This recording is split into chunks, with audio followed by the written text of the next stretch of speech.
Silicon Motion provides more details regarding MaxLinear's surprise termination of the merger agreement.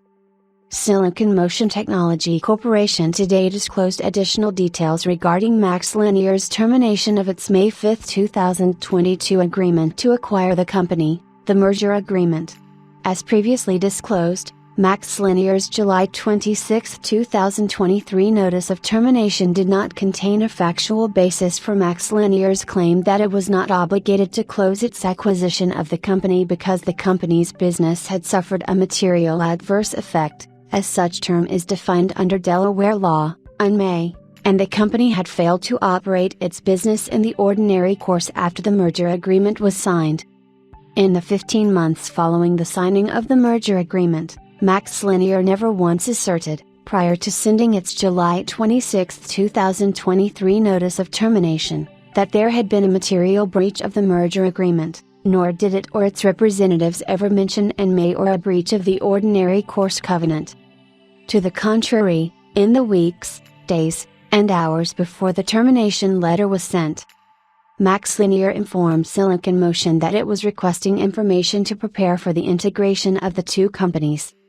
MaxLinear's counsel informed the PRC Antitrust Regulatory Authority, the State Administration for Market Regulation, or SAMR, including as late as July 19, 2023, that PRC antitrust approval was urgent so that MaxLinear could close the acquisition prior to the outside date, as such term is defined under the merger agreement, on August 7, 2023, and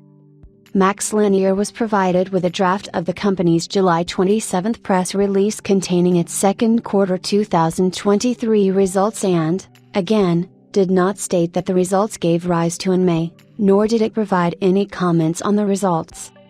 Upon receiving SAMR approval, Silicon Motion executives sent congratulatory messages to MaxLinear's CFO and CEO in anticipation of officially closing the transaction following receipt of this regulatory approval. Approximately 10 hours after SAMR announced its approval of the merger, Silicon Motion received the termination letter from MaxLinear. The termination letter came as a complete shock to the company and its directors, officers, and employees who had worked cooperatively with their counterparts at MaxLinear since May 2022 to consummate the transaction.